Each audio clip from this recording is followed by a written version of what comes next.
Olá pessoal, sejam todos muito bem-vindos a mais um podcast do Germano. Hoje vamos explorar uma obra de Kardec, um texto de uma obra de Kardec, muito pouco estudada no meio espírita, na minha humilde opinião. Obras póstumas. Lá tem um texto sobre aristocracia que traremos para a nossa atualidade. Aristocracia vem do grego aristos, o melhor, e kratos, poder. Logo, literalmente, significa poder dos melhores. Kardec então fala no livro Obras Póstumas que em nenhum tempo, nem no seio de nenhum povo, os homens em sociedade hão podido prescindir de chefes. Com estes deparamos nas tribos mais selvagens. Decorre isso de que, em razão da diversidade das aptidões e dos caracteres inerentes à espécie humana, há, por toda parte, homens incapazes que precisam ser dirigidos, homens fracos que reclamam proteção, paixões que exigem repressão. Nas sociedades primitivas, essa autoridade foi conferida aos chefes de família, aos antigos, aos anciãos, numa palavra, aos patriarcas. Essa a primeira de todas as aristocracias. Segue falando Kardec. Tornando-se numerosas as sociedades, a autoridade patriarcal veio a ficar impotente em certas circunstâncias. As querelas entre povoações vizinhas deram lugar a combates. Fez-se mister para dirigi-las não mais os velhos, porém, homens fortes, vigorosos e inteligentes. Daí, os chefes militares. Vitoriosos, esses chefes foram investidos da autoridade, esperando os seus comandados que, com a valentia deles, estariam garantidos contra os ataques dos inimigos. Muitos, abusando da posição a que tinham sido elevados, se apossavam dela por si mesmos. Depois, os vencedores passaram a impor-se aos vencidos, ou os reduziram à escravidão. Daí a autoridade da força bruta, que foi a segunda aristocracia. Kardec segue falando sobre o tema. Os fortes, com os bens que possuíam, transmitiriam a seus filhos a autoridade de que desfrutavam. E os fracos, nada ousando dizer, se habituaram pouco a pouco a ter esses filhos por herdeiros dos direitos que os pais haviam conquistado e a considerá-los seus superiores. Veio a divisão da sociedade em duas classes, superiores e inferiores, os que mandam e os que obedecem. Estabeleceu-se de tal modo a aristocracia do nascimento, que tão poderosa e preponderante se tornou quanto a da força. Kardec segue dando uma lição notável de sociologia e política. Vejam só.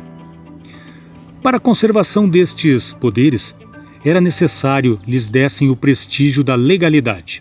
Ela, a aristocracia em questão, fez então leis em seu próprio proveito, o que lhe era fácil, pois que ninguém mais as fazia. Como isto, entretanto, não bastasse, juntou aos privilégios o prestígio do direito divino para torná-los respeitáveis e invioláveis. A fim de lhes assegurar o respeito das classes submetidas que cada vez mais numerosas se faziam e mais difíceis de serem contidas, mesmo pela força, um único meio havia: impedi-las de ver claro, isto é, conservá-las na ignorância. Amigos e amigas, a reflexão que propomos no podcast de hoje é sobre justamente a ignorância e as modernas aristocracias. Ignorância porque atualmente dispomos de informação como nunca em nossa história. É relativamente fácil conferir se algo que nos dizem, alguma informação, está certa ou errada, se tem base científica e ética ou se não tem.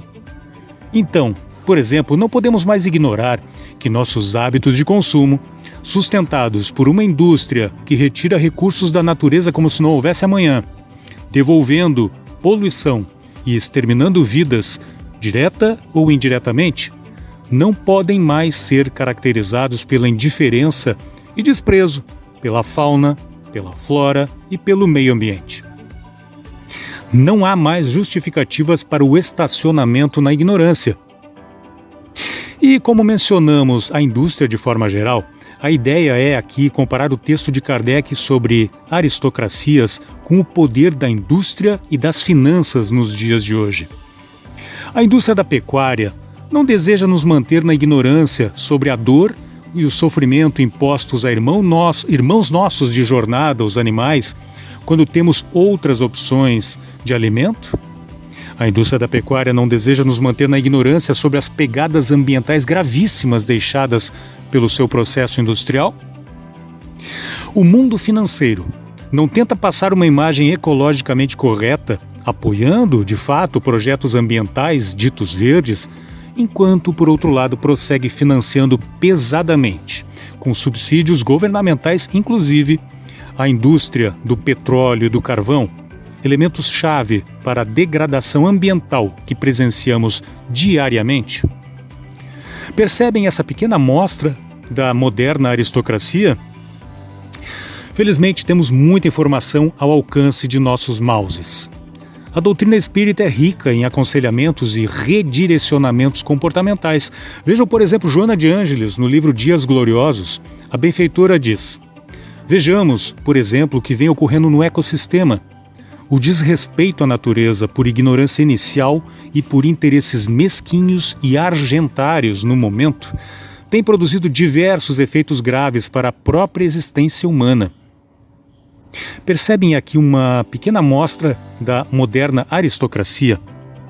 Felizmente, temos muita informação à nossa mão, à nossa disposição para identificar as aristocracias modernas e tomarmos uma atitude frente a elas. Segue Joana de Ângeles dizendo que a destruição da camada de ozônio vem ampliando o número de portadores de câncer de pele de forma assustadora. O abuso dos adubos químicos no solo tem gerado problemas orgânicos lamentáveis. A aplicação de hormônios nas aves e nos animais de abatimento vem facultando doenças desconhecidas no ser humano.